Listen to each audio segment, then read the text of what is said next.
Et yo YouTube, je vais vous présenter aujourd'hui le Razer Huntsman V3 Pro TKL qui n'est pas un nouveau clavier, mais qui a tout simplement eu le droit à une mise à jour gratuite, rajoutant donc la technologie SnapTap par-dessus les autres comme la fonction analogique ou encore le Rapid Trigger. Je tiens d'ailleurs à remercier chaudement Razer qui m'a envoyé ce clavier pour que je teste cela en avant-première, dans l'idée de vous en parler, en restant donc complètement libre de dire ce que je veux. Malheureusement, les timings étaient très serrés et je n'avais pas eu assez de temps pour tester entièrement cette nouvelle fonctionnalité. Et si vous suivez ma chaîne, vous savez que je n'aime pas parler d'un sujet si je le maîtrise pas, préférant dans ces cas-là vous rediriger vers d'autres vidéos d'autres reviewers, où je sais donc que vous aurez de meilleures informations. Et j'ai donc préféré prendre mes congés comme prévu et revenir vers vous avec une review du clavier, en plus de la présentation donc du SnapTap. Mais tout d'abord, sachez que ce nom est l'appellation propre à la marque Razer. Cela peut être appelé d'une autre façon chez d'autres. Mais du coup, à quoi correspond le SnapTap? Pour résumer grossièrement, c'est ce qui permet au clavier de prioriser la pression d'une nouvelle touche sans pour autant avoir besoin de relâcher la précédente, et sans non plus donc considérer que les deux sont enfoncés en même temps.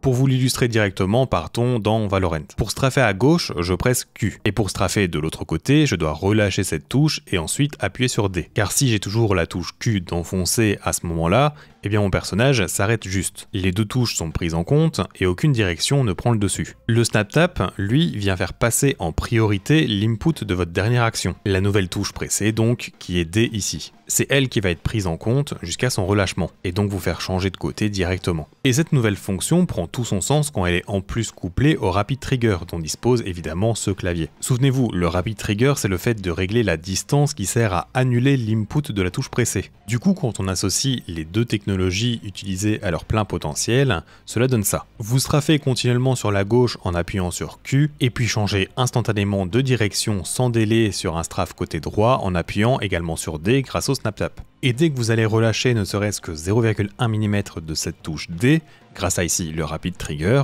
votre personnage va instantanément repartir sur la gauche car vous n'avez pas relâché la touche Q à la base. Donc en modifiant un peu votre façon de faire vos strafes, en vous habituant donc à utiliser votre clavier de cette manière, eh bien vous pouvez faire des counter strafes en utilisant virtuellement qu'une touche et donc qu'un seul doigt, et en plus sans devoir à faire gaffe au délai de coordination des deux. Et comme je disais, avec le Rapid Trigger, vous pouvez faire donc des pics ou des checks très rapides en tapotant juste une touche, car elle prendra toujours la priorité sur l'autre. Sans le SnapTap, votre personnage resterait juste à faire du surplace, vu que les deux touches seraient enfoncées. Le changement de direction n'aurait pas lieu. Et donc, en quoi c'est si important le counter strafe? Eh bien dans Valorant, le moteur du jeu ne laisse pas vraiment de marge pour que cette mécanique soit primordiale. Mais dans CS2, c'est vraiment game changer. Les personnages ont une période d'accélération et de décélération plus longue lors du strafing, demandant de toujours avoir le bon timing entre la pression et le relâchement de la première touche et puis de l'autre. Cela pour permettre donc de réussir ce counter strafe qui permet de tirer une balle à 100% de précision, comme si vous étiez à l'arrêt. Et bien le SnapTap vient donc complètement enlever la contrainte du timing, permettant d'obtenir la précision directement vu que vous pouvez changer de direction instantanément. Il vient en fait couper net le mouvement.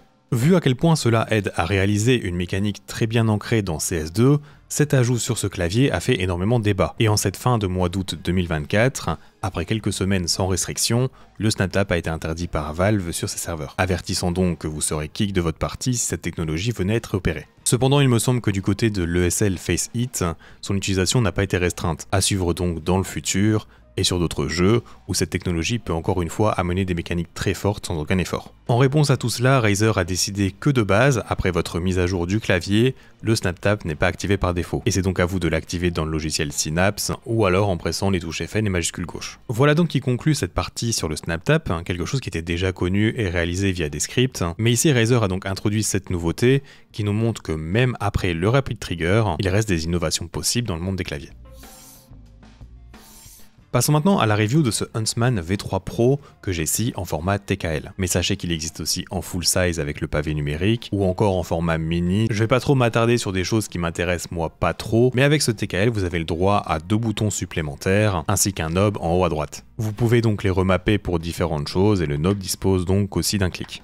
Je vais d'ailleurs débrancher le clavier pour pas faire de conneries, mais bien sûr vous avez un RGB complètement personnalisable sur le clavier, et je comptais pas vraiment m'attarder dessus, mais il faut savoir que j'ai trouvé complètement stupide quelque chose, c'est que malgré votre profil de distance d'activation ou de Rapid Trigger qui sont sauvegardés dans le clavier, eh bien le RGB lui ne l'est pas. Il faut à chaque fois lancer Synapse pour en fait avoir votre réglage RGB, un logiciel que perso j'aime pas avoir lancé de base quand j'allume mon PC. Franchement je trouve ça relou, on va pas se mentir. Car oui, je pourrais aussi laisser le RGB en rotation de base quand je l'allume, mais si je le laisse comme ça, il émet en fait un petit sifflement dû à la luminosité des LED, que je peux pas supporter ayant déjà un PC très silencieux. Bref, revenons à cette molette que je n'ai pas pris l'habitude d'avoir sur d'autres claviers, mais sachez qu'elle peut aussi servir à régler la distance d'activation des switches ou du rapid trigger, sans avoir donc besoin du logiciel.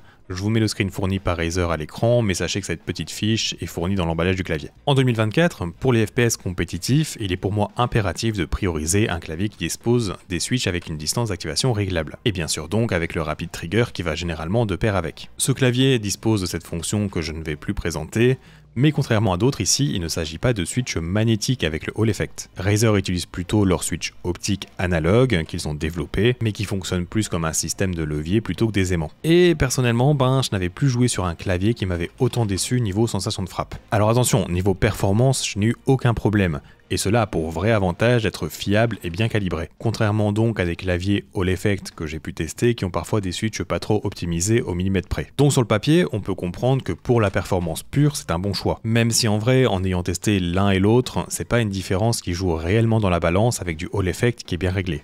Mais donc le contre-coup de cette analogue optique, c'est que l'utilisation des touches est vraiment pas top. Genre vraiment, j'ai fait un bond en arrière de 3-4 ans en ayant l'impression d'être retour sur un bête clavier mécanique gamer. Les keycaps, elles, sont vraiment sympas, c'est du PBT, ça fait plaisir d'avoir de l'AZERTY français. Mais les touches en elles-mêmes bougent énormément, même s'il y a un peu moins de mouvement là où il y a les stabilisateurs, ce qui est normal. Cela provoque donc du bruit rien qu'en bougeant votre doigt dessus. La frappe, elle, n'est pas légère. Et en fin de journée, je peux ressentir de la fatigue vu que j'écris vraiment beaucoup. Aussi, le trajet du Switch n'est pas smooth comme un Switch lubrifié, et le son global de son utilisation est juste mauvais et très fort. Je vais vous faire écouter ça directement d'ailleurs.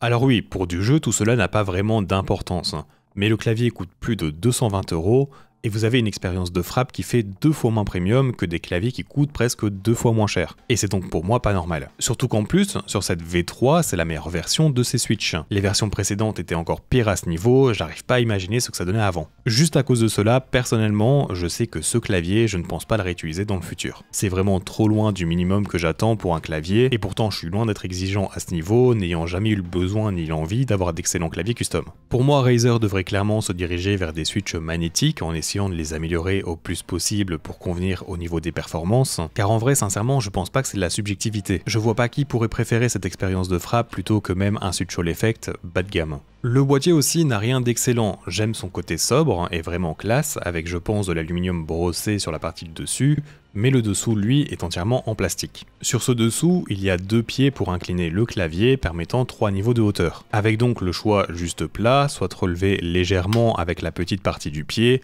ou alors encore plus relevé avec la grande partie du même pied. Ah oui, et je viens de m'en rappeler, mais pour revenir sur le bruit, sachez qu'il y a tellement d'éléments qui bougent dans les Switch que rien que poser le clavier sur le bureau provoque du bruit et des vibrations dans tout le clavier. Je vous remets un mini sound test vite fait.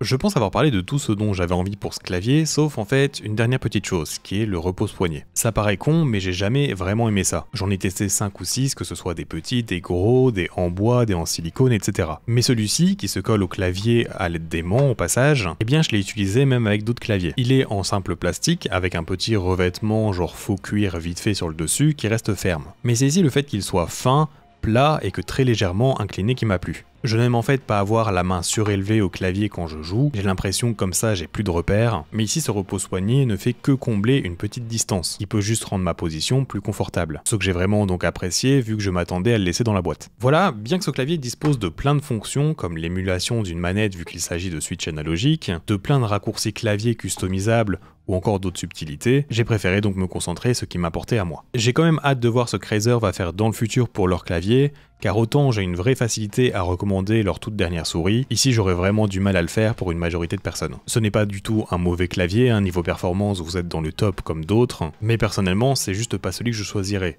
surtout au vu de son prix, voyons-le ainsi. Je te remercie d'avoir regardé cette vidéo jusqu'au bout, si elle t'a plu n'hésite pas à t'abonner et pourquoi pas aussi lâcher un petit j'aime avant de partir. J'espère donc te revoir dans un futur proche, et à bientôt.